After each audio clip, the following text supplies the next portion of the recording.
Hello बच्चों। तो बच्चों आज हम लोग पढ़ेंगे ईसीजी के बारे में, ठीक है ना। तो यहाँ पर मैंने लिख दिया है ईसीजी, जिसका फुल फॉर्म होता है इलेक्ट्रोकार्डियोग्राफ, या फिर हम इसको कहते हैं इलेक्ट्रोकार्डियोग्राम, ठीक है ना बेटा। तो ईसीजी बेसिकली क्या है, एक मशीन होती है जिससे हम हार्ट के अंदर होने वाली एबनॉर्मलिटीज़ को पता करते हैं, और साथ साथ हम ईसीजी से ये पता कर लेते हैं कि हमारा हार्ट सही तरीके से वर्क कर रहा है कि नहीं, उसकी हार्ट बीट सही तरीके से हो रही है या फिर नहीं, या एक मिनट में हार्ट बीट कितनी बार हो रही है, जो उसके आर्टरिया और जो उसके वेंट्रिकल्स हैं वो सही टाइम में कॉन्ट्रैक्ट हो रहे हैं या फिर नहीं हो रहे हैं। तो इन सारी चीज़ों के बारे में, यानी हार्ट से जुड़ी कोई भी गड़बड़ी होगी तो उसके बारे में हमें पता चल जाता है ईसीजी से, ठीक है ना। तो बेटा यहाँ पर देखिए मैंने लिख दिया है कि एक ऐसी मशीन है, एक ऐसी मशीन जो इलेक्ट्रोकार्डियोग्राम को प्राप्त करने के लिए काम में ली जाती है। वो मशीन जो इलेक्ट्रोकार्डियोग्राम को प्राप्त करने के लिए काम में ली जाती है, उस मशीन को हम बोलते हैं इलेक्ट्रोकार्डियोग्राफ, यानी कि हम उसको बोलते हैं ईसीजी, ठीक है ना। तो ईसीजी से बेसिकली हम इलेक्ट्रोकार्डियोग्राम को प्राप्त करते हैं, ठीक है ना। मतलब हार्ट से जुड़े हुए सारे तरह के जो आर्टरिया और वेंट्रिकल्स के जो कॉन्ट्रैक्शन हैं, पर मिनट जो बीट हार्ट बीट होती है, जो कार्डियक साइकिल होती है, वो प्रॉपर तरीके से हो रही नहीं या फिर नहीं हो रही है, तो उस चीज़ को पता करने के लिए हम ईसीजी मशीन का यूज़ करते हैं। बेटा ईसीजी के बारे में आगे मैंने यहाँ लिखा है कि ECG is used to know the electrical activity of heart during cardiac cycle. बेटा इलेक्ट्रिकल एक्टिविटी का मतलब क्या है, आपको पता है ना। हमारे हार्ट में क्या होता है, हमारे हार्ट में जो है जो मसल्स होती हैं, मायोजेनिक हार्ट हमारा होता है, एसए नोड होता है, एवी नोड होता है, और एसए नोड जो आपका है, जो आप जानते हो कहाँ पर होता है, जो आपका होता है राइट आर्टरिया में होता है ऊपर। तो उस ऐसे नोड से क्या होती है, इम्पल्सेस, यानी उससे एक्शन पोटेंशियल जनरेट होता है। वही एक्शन पोटेंशियल आगे चलकर आर्टरिया, जो दोनों आर्टरिया होते हैं उनको कॉन्ट्रैक्ट करता है, सिस्टोल करता है। उसके बाद धीरे धीरे जब वो इम्पल्स आगे बढ़ती है तो वो फिर वेंट्रिकल्स को भी क्या करती है, कॉन्ट्रैक्ट करती है। तो इस तरह से हमारा हार्ट बीट जो होता है वो फंक्शन करता है, और इस तरह से वो ब्लड को पंप करता है, ठीक है। तो यहाँ पर जो है हार्ट की जो इलेक्ट्रिकल एक्टिविटी है, उस एक्टिविटी को जानने के लिए हम ईसीजी मशीन का यूज़ करते हैं। ईसीजी मशीन एक कार्डियक साइकिल के दौरान, कार्डियक साइकिल मैंने आपको बहुत अच्छे से पढ़ाया है, कार्डियक साइकिल का मतलब हार्ट बीट, एक हार्ट बीट। तो उस हार्ट बीट में जो जो इवेंट्स होते हैं, उन इवेंट्स में इलेक्ट्रिकल एक्टिविटी भी होती है। बहुत बहुत इंपॉर्टेंट चीज़ है, आप समझ रहे होंगे।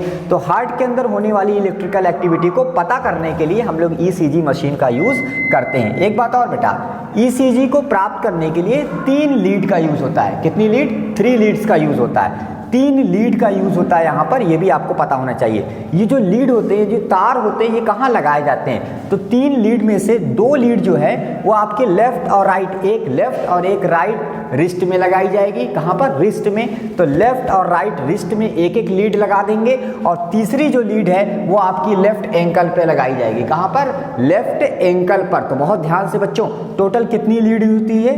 3। टोटल 3 लीड्स जो है वो यूज़ होती हैं ईसीजी में। अब जनरली 3 लीड यूज़ होती हैं, 3 से ज़्यादा भी यूज़ हो सकती हैं, मल्टीपल लीड्स का भी यूज़ किया जाता है। लेकिन बेसिकली अगर हम देखें तो 3 लीड का यूज़ होता है ईसीजी को प्राप्त करने के लिए, जिसमें से 2 लीड जो है एक लेफ्ट रिस्ट में और एक राइट रिस्ट में लगाई जाती है, और तीसरी लीड जो है वो आपकी लेफ्ट एंकल पर लगाई जाती है। तो यहाँ मैंने लिख दिया है कि मल्टीपल लीड्स को भी यूज़ किया जा सकता है। यहाँ देखिए लिख दिया है मल्टीपल, यानी 3 से ज़्यादा लीड्स को भी यूज़ कर सकते हैं। बेटा ये जो डायग्राम बना हुआ है, ये एक स्टैंडर्ड ईसीजी का है, एक स्टैंडर्ड ईसीजी का फिगर है। यहाँ पर आप देख रहे हो, ये एक ईसीजी बनाई गई है, ईसीजी का इमेज बनाया गया है। यहाँ पर आपको 3 तरह की वेव्स दिख रही हैं। एक वेव्स देखिए छोटी सी दिख रही है, इसको पी वेव कहते हैं। एक वेव जो है वो ये वाली है, काफ़ी बड़ी है, इसको QRS वेव कहा जाता है, और एक वेव और है, इसको बोलते हैं टी वेव। तो टोटल यहाँ पर ईसीजी में बेटा बहुत बहुत इंपॉर्टेंट चीज़, 3 लीड यूज़ होती है, 3 वेव्स दिखाई देती हैं। एक वेव आपकी जो हो जाएगी, एक वेव जो यहाँ पर हो जाएगी उसको आप बोलोगे पी वेव, दूसरी वाली वेव का नाम है QRS वेव, और तीसरी वाली वेव का नाम क्या है बेटा? T wave. तो टोटल 3 वेव्स यहाँ पर जो है आपको दिखाई दे रही हैं, P, QRS और T। ये पहली वेव है P वेव, दूसरी जो है वो यहाँ से QRS, इतनी बड़ी वेव जो है इसको आप बोलते हो, ये दूसरी वेव आपकी QRS वेव, और तीसरी वेव जो है उसको आप क्या बोलते हो? टी वेव कहते हो। तो कुल मिला के इतनी बात आपको समझ में आ गई। अब ये जो तीनों वेव्स हैं, P waves, Q R S wave और टी वेव, इन तीनों का क्या मतलब होता है? बहुत बहुत ध्यान से समझना बेटा, प्रश्न यहाँ से आपसे पूछा जा सकता है। तो चलिए इसके आगे से हम अब इस चीज़ को आप वीडियो पॉज करके लिख लीजिएगा, वीडियो पॉज करके आप इसको लिख सकते हैं। मैं आगे अब इसको इरेज करने जा रहा हूँ। तो बात की जाए अगर बेटा ये जो तीनों वेव्स हैं यानी P waves, Q R S wave और टी वेव, इन तीनों वेव्स को अगर देखिए इनका क्या मतलब है तो बहुत ध्यान से बेटा आपको पता है ना हमारे हार्ट में जो है 2 आर्टरिया होते हैं और 2 वेंट्रिकल होते हैं ना बेटा। सबसे पहले जो है कॉन्ट्रैक्शन किस में होता है? जब हम कार्डियक साइकिल पढ़ते हैं सबसे पहले कॉन्ट्रैक्शन कहाँ पे होता है? आर्टरिया में होता है। सबसे पहले ऊपर के दोनों चैम्बर लेफ्ट राइट आर्टरिया, उनमें कॉन्ट्रैक्शन होता है ना। तो लेफ्ट राइट आर्टरिया में जो कॉन्ट्रैक्शन होता है उस कॉन्ट्रैक्शन को हम बोलते हैं क्या? उसको हम बोलते हैं डीपोलराइजेशन। क्या बोलते हैं? Depolarization of atria. तो डीपोलराइजेशन ऑफ आर्टरिया यानी कि आर्टरिया का सिस्टोल होना, यही दिखाती है कौन? P wave. तो चलो यहाँ पर जल्दी से लिख देते हैं। पहली वेव की अगर बात की जाए, फर्स्ट वेव जिसको क्या बोलते हैं? पी वेव कहते हैं, पी वेव। और पी वेव क्या करता है? ये क्या शो करता है? ये शो करता है या रिप्रेजेंट करता है, क्या रिप्रेजेंट करता है? डीपोलराइजेशन। डीपोलराइजेशन किसका? डीपोलराइजेशन ऑफ आर्टरिया, यानी आर्टरिया क्या हो गया? डीपोलराइज हो गया। मतलब किसका ये हो गया कि आर्टरिया में क्या हो गया है? कॉन्ट्रैक्शन हो गया है, संकुचन हो गया है बेटा। कॉन्ट्रैक्शन ऑफ आर्टरिया भी इसको कह सकते हो, ठीक है ना। या फिर हम इसको कह सकते हैं कि आर्टरिया क्या हो गया है? सिस्टोल हो गया है। क्या हो गया है? Systole of atria. तो बेटा आर्टरिया जो आपका है यानी कि जो आर्टरिया है, अलिंद है, उसके कॉन्ट्रैक्शन या डीपोलराइजेशन को कौन शो करेगा बेटा? पी वेव शो करेगी। नोट कर लेंगे सारे बच्चे। तो पी वेव क्या करती है? आर्टरिया के कॉन्ट्रैक्शन को, ठीक है ना, उनके संकुचन को दर्शाती है। चलिए बेटा हो गया बेटा। इसी तरह से बेटा अगर दूसरी वाली बात करते हैं, बेटा दूसरा वाला वेव का क्या नाम है? यहाँ पर देखो काफ़ी ज़्यादा क्यू आर एस, पूरी कॉम्प्लेक्स है, Q R S complex wave या क्यू आर एस वेव। ये क्या करती है? ये शो करती है वेंट्रिकल के कॉन्ट्रैक्शन को, यानी डीपोलराइजेशन ऑफ वेंट्रिकल, ठीक है। तो क्यू आर एस वेव की अगर बात की जाए तो ये बेटा आपको बहुत अच्छे से याद होना चाहिए बच्चा। क्या याद होना चाहिए? ये क्या शो करती है? ये शो करती है बेटा क्या? ये डीपोलराइजेशन ऑफ वेंट्रिकल। तो दोनों जो वेंट्रिकल है ना बेटा नीचे, उनके डीपोलराइजेशन को कौन शो करेगा, कौन रिप्रेजेंट करेगा? क्यू आर एस, ठीक है ना। वेव जो है वो वेंट्रिकल मतलब फिर से वही कि कॉन्ट्रैक्शन ऑफ वेंट्रिकल बोल दो या सिस्टोल ऑफ वेंट्रिकल बोल दो, बात वही है। कॉन्ट्रैक्शन या फिर बोलो सिस्टोल ऑफ वेंट्रिकल। इसी को हमने क्या बोला है? विध्रुवीकरण बोला है, या फिर हमने उसको क्या बोला है? डीपोलराइजेशन बोला है, ठीक है ना बेटा। तो ये आपकी दूसरी वेव हो गई। बच्चा यहाँ पे समझना, ये जो क्यू आर एस वेव है ना, ये क्या कर रही है? ये हार्ट के निचले दोनों चैम्बर हैं, अब इम्पल्स वहाँ तक पहुँच गई है, इलेक्ट्रिकल इम्पल्स वहाँ तक पहुँच चुके हैं और वेंट्रिकल्स क्या हो गए हैं? वेंट्रिकल्स अब कॉन्ट्रैक्ट हो गए हैं। तो जब बेटा वेंट्रिकल्स कॉन्ट्रैक्ट होते हैं, वेंट्रिकल्स के कॉन्ट्रैक्ट को कौन दर्शाएगा? तो वेंट्रिकल्स के कॉन्ट्रैक्शन को दर्शाएगी कौन? क्यू आर एस वेव, ठीक है ना। तो इसमें क्यू आर एस वेव में जो है, ठीक है, जो क्यू है, एक बहुत इंपॉर्टेंट चीज की जो क्यू है, क्यू वेव, ये वाली देख रहे हैं नीचे वाली, ये क्यू वेव जो है, क्यू वेव क्या दर्शाती है? केवल क्यू वेव क्या देखिए बहुत ध्यान से, क्यू वेव क्या दर्शाएगी? ये वेंट्रिकल के कॉन्ट्रैक्शन की शुरुआत को दर्शाएगी। तो क्यू वेव जो है वो क्या? क्यू वेव की शुरुआत वेंट्रिकल के कॉन्ट्रैक्शन को दर्शाती है। जैसे ही क्यू वेव चालू हुई, समझ लीजिए वेंट्रिकल कॉन्ट्रैक्ट होना चालू हो गए, ठीक है ना, वेंट्रिकल का कॉन्ट्रैक्शन चालू हो गया है। तो क्यू वेव की शुरुआत वेंट्रिकल के कॉन्ट्रैक्शन मतलब संकुचन, निलयों के संकुचन, वेंट्रिकल के कॉन्ट्रैक्शन को, क्यू वेव की शुरुआत वेंट्रिकल के कॉन्ट्रैक्शन को दर्शाती है। नोट कर लीजिए बेटा, ठीक है ना बेटा। तो जैसे ही क्यू वेव चालू हुई, बस वहीं से आप वेंट्रिकल का कॉन्ट्रैक्शन जानेंगे, वेंट्रिकल कॉन्ट्रैक्ट होना चालू हो गए हैं, ठीक है ना। बस इतना आपको याद रखना है। इसी तरह से बेटा अगली बात अब आ जाएगी कौन सी?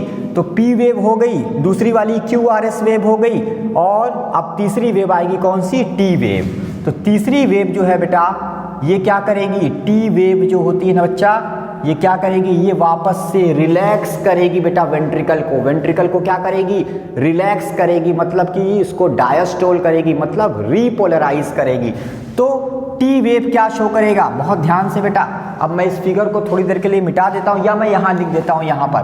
तो टी वेव क्या करेगा, जरा इधर देखना बेटा सब लोग, सारे बच्चे, टी वेव क्या करेगा, ये शो करेगा, शो रीपोलराइजेशन, दोबारा से पोलराइज, रीपोलराइजेशन ऑफ वेंट्रिकल्स। ठीक है, मतलब कि वापस से क्या होंगे, वेंट्रिकल्स क्या होंगे, अब अभी तो सिस्टोल हो गए थे, फिर से अब डायस्टोल हो जाएंगे। तो टी वेव में, टी वेव जो है वो बताएगी कि जो आपके वेंट्रिकल्स हैं वो दोबारा क्या हो गए हैं, दोबारा से जो है वो डायस्टोल हो गए हैं। ठीक है ना, मतलब रीपोलराइजेशन ऑफ वेंट्रिकल का मतलब कि वेंट्रिकल का डायस्टोल होना, वेंट्रिकल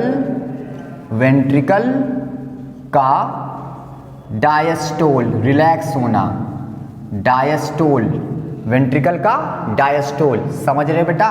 मतलब बेटा ये जो टी वेव की शुरुआत है यही बताएगी कि वेंट्रिकल अब क्या हो रहे हैं, डायस्टोल हो रहे हैं। ठीक है ना, तो टी वेव की जो शुरुआत है, ठीक है ना, टी वेव की शुरुआत वो वेंट्रिकल के डायस्टोल को बताएगी।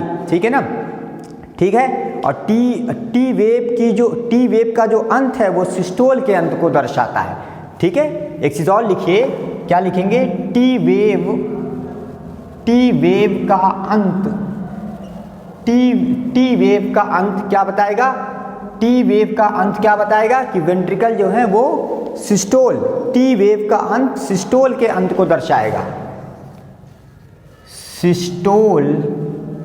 सिस्टोल नोट कर लेंगे कि अंत को, सिस्टोल के अंत को दर्शाता है,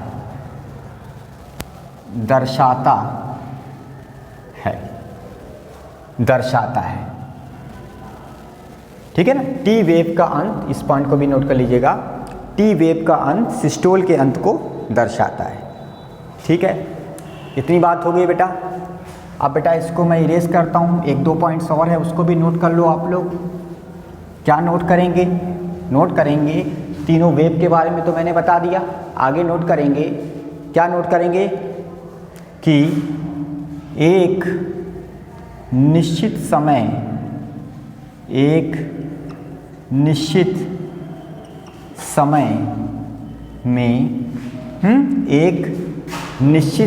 में QRS कॉम्प्लेक्सेस